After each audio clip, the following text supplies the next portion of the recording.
اعوذ باللہ من الشیطان الرجیم بسم اللہ الرحمن الرحیم۔ اقبال نے کہا، لا پھر ایک بار وہی بادہ و جام ایسا کی، ہاتھ آ جائے مجھے میرا مقام ایسا کی۔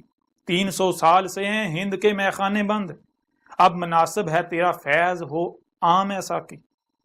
میری منائے غزل میں تھی ذرا سی باقی، شیخ کہتا ہے کہ ہے یہ حرام، ہے یہ بھی حرام ایسا کی۔ شعر مردوں سے ہوا بیشائے تحقیق تہی، رہ گئے صوفی و ملا کے غلام ایسا کی۔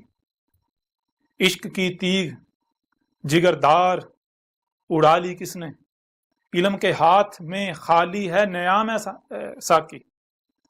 سینہ روشن ہو تو ہے سوز سخن عین حیات، ہو نہ روشن تو سخن مرگ دوام ایسا کی۔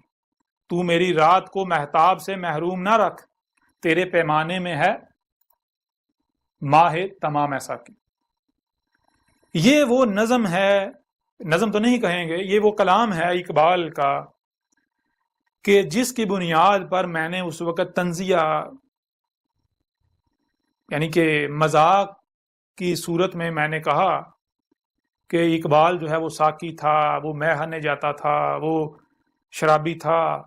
تو انہوں نے آگے سے کہا کہ آپ کو پتہ ہے کہ یہ حقیقت نہیں ہے، حقیقت وہی ہے جو آپ سمجھ رہے ہیں۔ تو میں نے کہا کہ میں جو سمجھ رہا ہوں کیا وہ حق ہے، وہ صحیح ہے؟ انہوں نے کہا بالکل وہ حق ہے۔ تو میں نے کہا میں پھر بھی آپ کو ایک بار بتا دیتا ہوں کہ میں کیا سمجھ رہا ہوں۔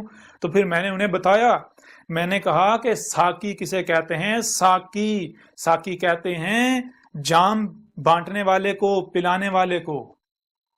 اور کون سا جام؟ حق کا جام۔ تو میں نے کہا میرے نزدیک جو میں نے یعنی کہ جو مجھے علم ہے، ساقی نبی کو کہتے ہیں جو حق کا جام پلانے آتا ہے، بانٹنے آتا ہے۔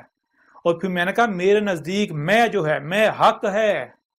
اقبال نے جو حق ہے، جو حق کے طلبگار ہوتے ہیں، تڑپتے ہیں حق کے لیے، تڑپ رہے ہوتے ہیں، وہ میں ہے، حق۔ اور پھر میں نے کہا جو میں خانہ ہے وہ پب شراب خانہ نہیں، میں چونکہ حق، اور میں خانہ کہتے ہیں نبوت کو، مقام نبوت۔ مقام نبوت اسی کے اندر آگے اقبال نے اس کا ذکر بھی کیا ہے۔ اور پھر میں نے کہا کہ جو اقبال نے کہا 300 سال سے ہیں بند ہند کے میخانے بند، 300 سال سے ہیں ہند کے میخانے بند، یہ جو اقبال نے کہا یہ میخانے کون سے ہیں؟ یہی کہ یہ جو نبیوں کے آنے کا سلسلہ ہے یہ 300 سال سے رکا ہوا ہے۔ 300 سال سے کوئی ساقی آئے نہیں، کوئی نبی آئے نہیں برصغیر ہند کے اندر۔